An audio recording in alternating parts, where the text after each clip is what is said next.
কবে বড় হব? আর এটা ভাবতে ভাবতেই আমরা একদিন বড় হয়ে যাই। আর তারপর যখন হুট করে একদিন বুঝতে পারি, তখন দেখি প্রায় কয়েকটা বছর আকাশের দিকে অহেতুক তাকাই না। কয়েকটা মাস বছর কেটে গেছে, নিশ্চিন্তে দুপুরে ঘুমিয়ে পড়ি না, বিকেলে খেলতে বের হই না। কতদিন হয়ে গেছে মন খুলে হাসি না।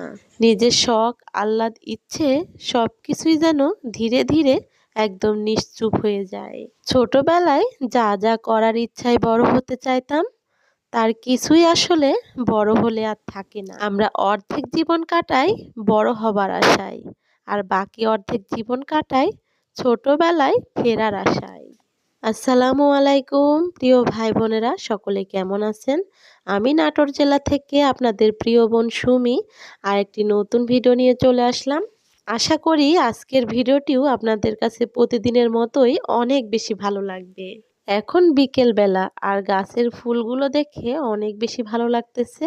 আমি সারাদিন যতই ব্যস্ত থাকি, যতই অন্যান্য কাজ করি না কেন, আমার এই ফুল গাছগুলো আমার যত্ন নেওয়াই লাগবে। টবের গাছে সকাল বিকাল দুই বেলায় পানি দেওয়া লাগে, কারণ গাছগুলাতে পানি না দিলে গাছগুলা কেমন জানি হয়ে যায়। এখন আসতেছি বাড়ির পেছনে আমাদের কলা বাগানে গাছ থেকে কলা পাড়ার জন্য। বিকেল বেলায় আজকে রান্না করব, দুপুরে কিন্তু রান্না করি নাই। সকালের যে তরকারি ছিল সেগুলা দিয়েই সবাই খাওয়া দাওয়া করছি। বাড়ির পেছনটা একদম কাদা কাদা হয়ে আছে, আর এই তো কলা গাছগুলাতে তেমন একটা কলাও নেই, একটা গাছে শুধু কলা আছে। এই কলাগুলাই আজকে পেড়ে নিয়ে যাব রান্না করার জন্য। কলার গাছটা অনেকটাই লম্বা, কলাগুলা কিন্তু নিচ থেকে হাত দিয়ে পারা যাবে না। সেজন্য বাড়ি থেকে লাঠির সঙ্গে এই তো লাঠির মাথায় একটা কাঁচি বেঁধে এনেছি, আর এটা দিয়েই পারতেছি কলাগুলাকে। রান্না করতে যে কয়েকটা লাগবে সে কয়েকটাই পারলাম, আর সবগুলা গাছে রেখে দেব। যখন আবার রান্না করব এই তো টাটকা পেরে নিয়ে গিয়ে রান্না করে খাবো।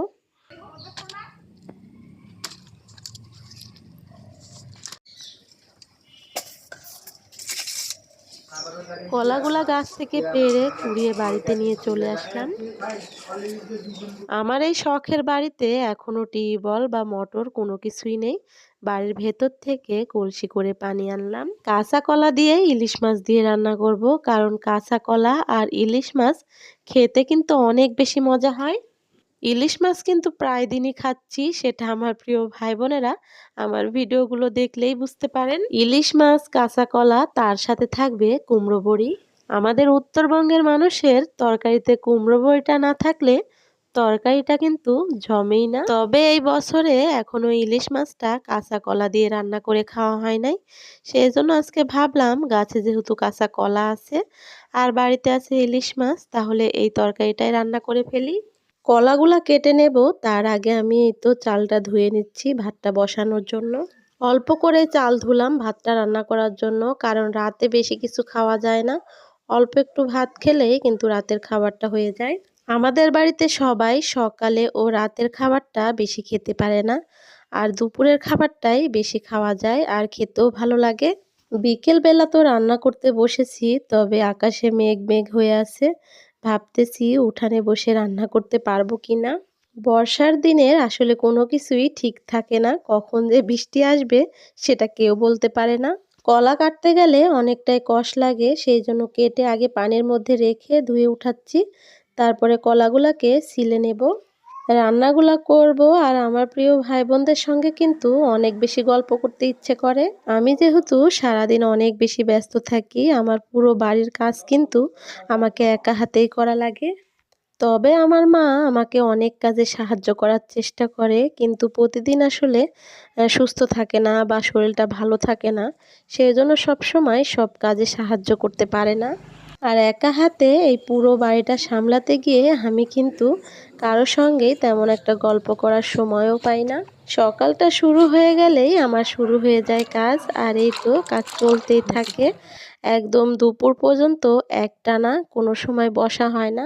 দুপুরে তাড়াহুড়া খাওয়া দাওয়া করে আবার মনে হয় এই তো আমার ইউটিউবের যে প্রিয় ভাই বোনেরা আছে তাদের সঙ্গে তো আমার কাজগুলো শেয়ার করতে হবে, তাদের সঙ্গে গল্প করতে হবে। তখন কিন্তু আমার মনের কথাগুলা আপনাদের সঙ্গে শেয়ার করি। সবাই বলে ইউটিউবে কেন আসছেন?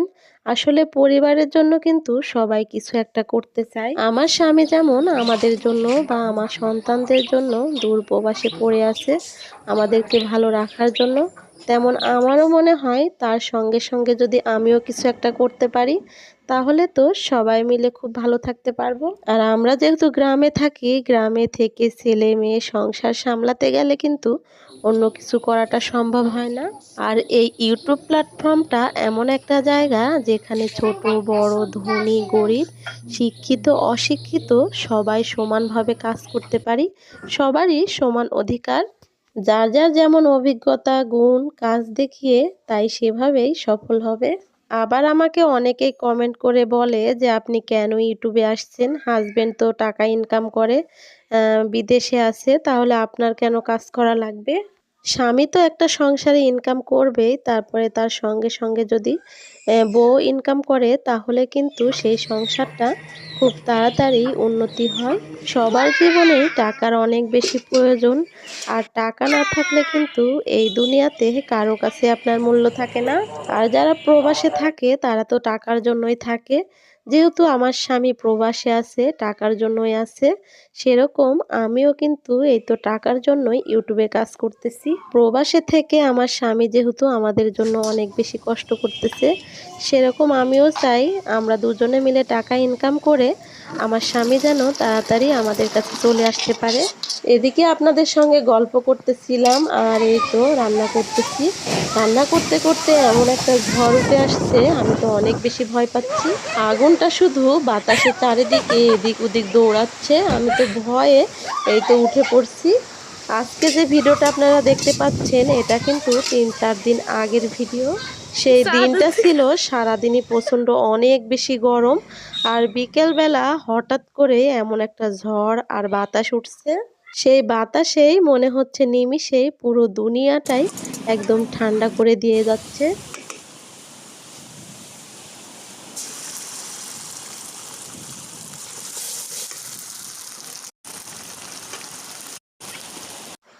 কলার তরকারিটা কেবল উঠিয়ে দিচ্ছি, এই টাইমে ঝড় উঠছে।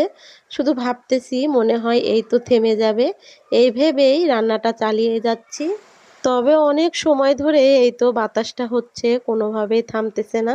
চুলার আগুনটা শুধু এদিক ওদিক দৌড়াচ্ছে। চুলার কাছ থেকে একটু দূরে বসে আছি আর রান্নাটা চালিয়ে যাচ্ছি, শুধু দেখি যে কত দূর রান্না করতে পারি। আজকে আপনাদের সঙ্গে রান্না বিষয়ে তেমন একটা কিছুই বললাম না, শুধু এই তো রান্না করতেছি আর অনেক কথাই গল্প করলাম। আর এদিকে এমন একটা ঝড় উঠছে, আসলে কোনো কিছুই আর বলাই হলো না। পরে আস্তে আস্তে দেখি বাতাসটা অনেকটাই কমতেছে, এই তো পরে রান্নাটা চালিয়ে যাচ্ছি। মাছটা কষিয়ে উঠিয়ে নিলাম, এদিকে মশলা কষানোর মধ্যে আবারও দিয়ে দিলাম কলাগুলা। আর কলাগুলা তো ভাপ দিয়ে নিছিলাম, ভাপ দেওয়া কলাগুলাকে এখন কষিয়ে নিচ্ছি। আমি এই তো বাতাসে রান্না করতেছি আর আমার মা কিন্তু অনেকটাই চিল্লাচ্ছিল, বলতেছে বাতাসে আগুনটাই তো দৌড়াদৌড়ি করতেছে, যদি গায়ে এসে লাগে। সেটা নিয়েই চিল্লাচ্ছিল, বলতেছিল এখন রান্নাটা রেখে দাও। আমি শুধু মাকে বলতেছি মা ঝড়টা থেমে যাবে, ঝড়টা বেশিক্ষণ থাকবে না, যেহেতু শুকনা ঝড়, বৃষ্টি নেই কিছুই নেই। আর আসলে ঝড়ও না, জোরে বাতাস হচ্ছিল। যেহেতু বাড়িতে গ্যাসটা ফুরিয়ে গেছিল আর আমি যদি এভাবে তরকারিটা রেখে দিই তাহলে কিন্তু তরকারিটা নষ্ট হয়ে যাবে, সেই জন্যই আসলে রান্নাটা চালিয়ে যাচ্ছিলাম। আর মায়েরা তো এমনই হয়, সন্তানদের জন্য সব সময় চিন্তা করে। আমি যে আগুনের কাছে বসে থেকে রান্না করতেছি সেটা নিয়ে অনেকটা ভয় পাচ্ছিল, সব সময় বলতেছে আগুন এসে গায়ে লেগে যাবে।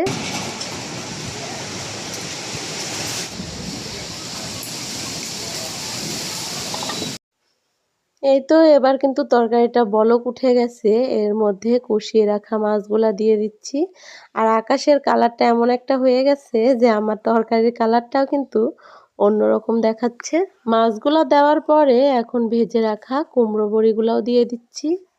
সব কিছু দেওয়া শেষ, এখন ঢেকে দিয়ে কিছুক্ষণ রান্না করলেই তরকারিটা হয়ে যাবে। তবে পরে আর ভিডিও করতে পারি নাই, যেহেতু অনেকটা তাড়াহুড়া নিয়ে রান্না করতেছিলাম।